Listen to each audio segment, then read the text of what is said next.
ఒక చనిపోయిన వ్యక్తి అంగాన్ని తాకుతున్న లక్షలాది మంది మహిళలు ఎందుకో తెలుసా? 1870 విక్టర్ నోయర్ అనే యువ జర్నలిస్ట్ ని కాల్చి చంపేశారు. అతడి మరణం ఫ్రాన్స్ ని కుదిపేసింది. కొన్ని సంవత్సరాల తర్వాత అతని జ్ఞాపకార్థం ఒక కాంస్య విగ్రహాన్ని రూపొందించారు. కానీ కాలక్రమేణా ఆ విగ్రహం చుట్టూ ఒక విచిత్రమైన నమ్మకం పుట్టుకొచ్చింది.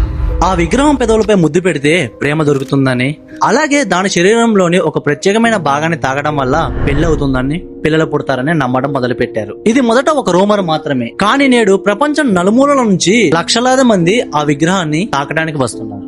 దశాబ్దాలుగా లక్షలాది మంది చేతులు తాగడంతో ఆ విగ్రహంలోని కొన్ని ప్రత్యేక భాగాలు మాత్రమే బంగారంలా మెరిసిపోతున్నాయి. అయితే ఒక యువ జర్నలిస్టు సమాధి నిజంగానే అదృష్టాన్ని తీసుకువస్తుందా, లేక ప్రపంచం మొత్తం ఇప్పటికీ నమ్ముతున్న అత్యంత విచిత్రమైన మూఢనమ్మకం ఇదేనా? మీరేమనుకుంటున్నారు? కింద కామెంట్ చేయండి.